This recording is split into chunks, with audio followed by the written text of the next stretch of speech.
Macbeth needs no introduction, but this is a YouTube video, so I kind of have to do one. A Scottish lord becomes convinced by a trio of witches that he will become the next king of Scotland. His ambitious wife will do anything to support him in his plans of seizing power. The story is as old as time itself, written by Shakespeare a billion years ago.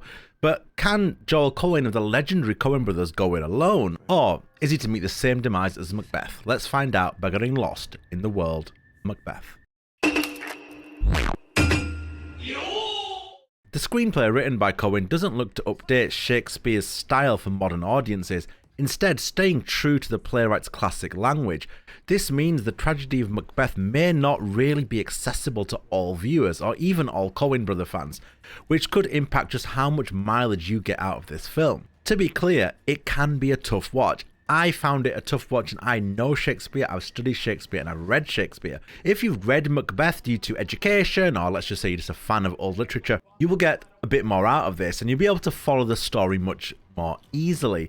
The script is faithful to the original for better or for worse. How much that alters your view on the film will vary person to person. I managed to read between the lines of the Old English used here to decipher what was going on, but it wasn't the best viewing experience if I'm really honest. Saying that though, visually it is breathtaking, shot in an otherworldly monochromatic style. Light and shade frame every scene. Talking of light and shade, it's used intelligently for the whole film, casting film noir style darkness over the already dark material.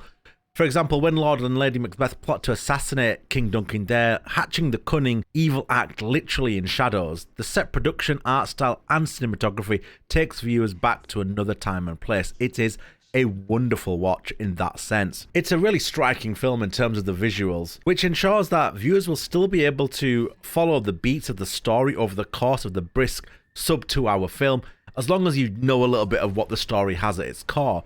I do doubt though whether or not somebody who has never read Macbeth could follow this story or this film.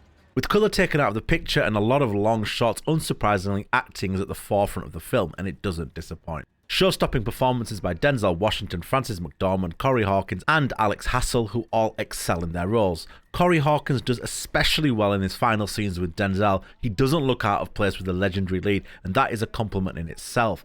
I have to give a special mention to Catherine Hunter as the ghostly and terrifying witch. She further reinforces the eerie atmosphere the film is dripping in. For the visuals alone, die-hard Shakespeare and Coen fans should watch this in the cinema, but anyone else interested can wait for streaming. Talking of which, it is literally releasing right now on Apple TV, and while this is a well-made and well-acted film, it lacks the crossover appeal of many of Coen's previous works. It's a movie for a certain type of moviegoer, so don't let all the reviews fool you. The Tragedy of Macbeth is a visual stunning and faithful Shakespearean adaptation for better or for worse, fueled by captivating performances across the board, but it's not easy on the ears. I'm feeling a strong 7 for Tragedy of Macbeth. If you are a specific type of moviegoer and you love Shakespearean work, you'll love this film. You could probably notch that up to like a light 9. But last time I checked, not everybody's a massive Shakespeare buff, but there you go. Anyway, that's my review of Tragedy of Macbeth. Take care, and yeah, let me know what you thought of the film.